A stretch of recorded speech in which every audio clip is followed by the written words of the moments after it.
Mouthfeel is what I expect from a beer, from a barley wine. It's in my opinion, from what little brewing I've done and know about it, it was probably the mash temperature was higher, which probably should be. You know, with a barley wine, you're going to want a full body. You want the sweetness to come out and things, and then with a higher mash temperature. So, I mean, I guess I could justify giving it a 3 in this category because it's exactly what I expect. But you know, mouthfeel is kind of like, how do you really score? Like, oh my God, you get the mouthfeel on that? Because here we're just, you know, it's full bodied. It doesn't hold carbonation, but no 10.2% beer that's 4 years old is going to hold carbonation. You'll hear me in the future as we review more beers really harp on that. That's something I have a major personal pet peeve with, is beers being able to hold carbonation. 10.2% alcohol, 4-year-old beers are not expected to. I'm not knocking this beer on that. So I'm going to, I don't know. Can a beer ever get a 5 in a mouthfeel? Because it's like, what do you have to have?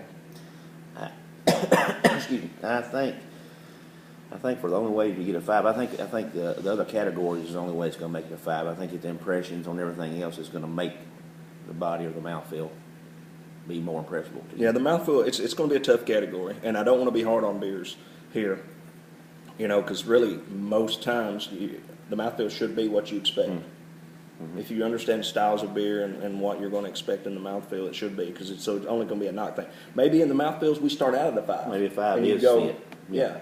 That's what it's what you expect, and then you have to go backwards if it's not. Yeah, because it's not fair to be like, oh, the mouthfeel was amazing on that beer. Yeah, really? Yeah. What does that mean? I think you're right. Yeah. So exactly. in that case, it's a 5. 5. Yeah. 5 for me and 5 for T-Bone. We're both Tommy. Yeah. We have to call him T-Bone. And I would say he was the brains of the operation, and I was the pretty face, but I think it was pretty obvious that I'm the brains. Add the pretty. What? So now we're going to move on to our current scoring. May change it, we don't know. Overall impression of the beer. We're not talking about overall adding up the other 4 categories we've done. We're talking about the overall impression of the beer. Maybe we start out with that one. I don't know. We're ending with it.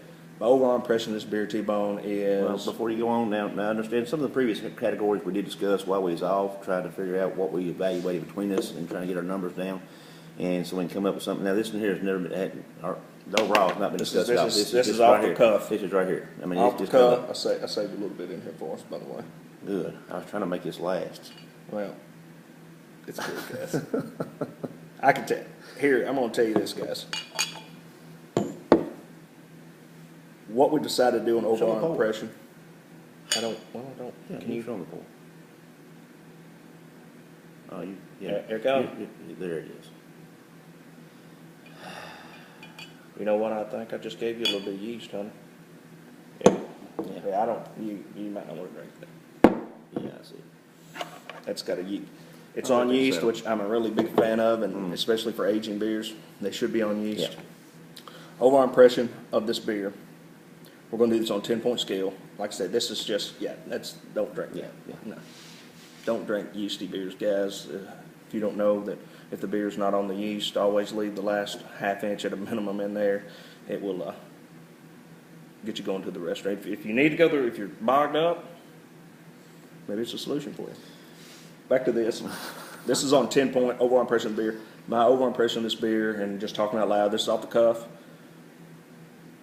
I'm starting. It's definitely an 8 for me.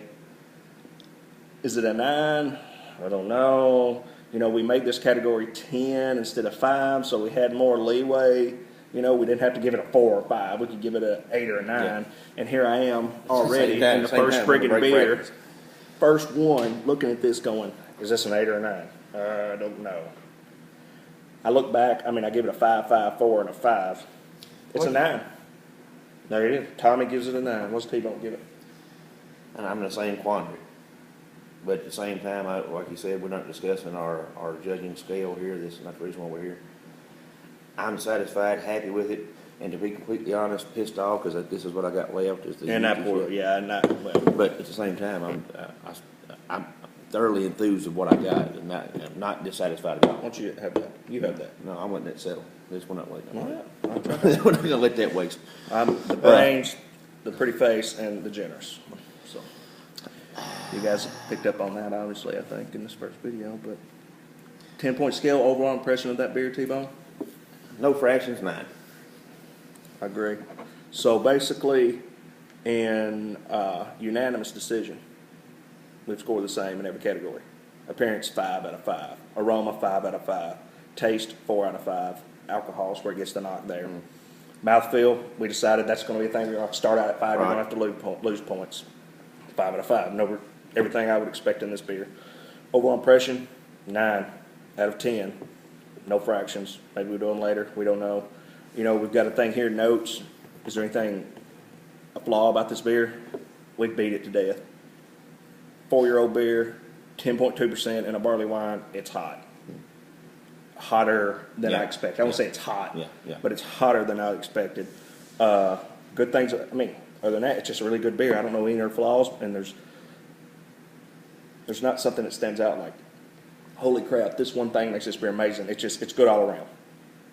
So I don't have something to add to it in this category.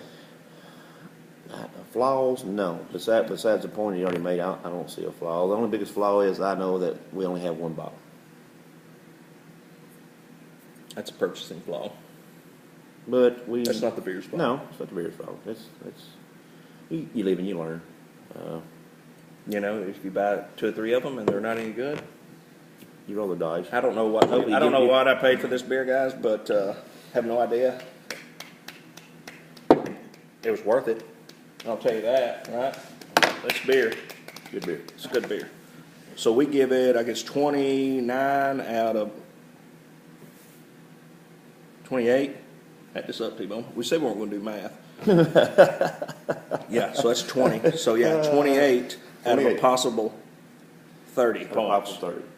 That's a pretty good damn beer. We may have to review another beer tonight just so we don't feel bad about giving this beer 28 out of possible 30 points on our first one. Yeah, I think it's fair. I think we're going to do that. Yeah, it's still early. We may change outfits, you know, like the concert. They come out in a different outfit. I think we'll come out in something. camo, I think, the next time, maybe. I'm fine with that. Overall, guys, Schlafly's Reserve Barleywine Style Ale 2009. I don't know if you can run across it, if you've got it in your cellar.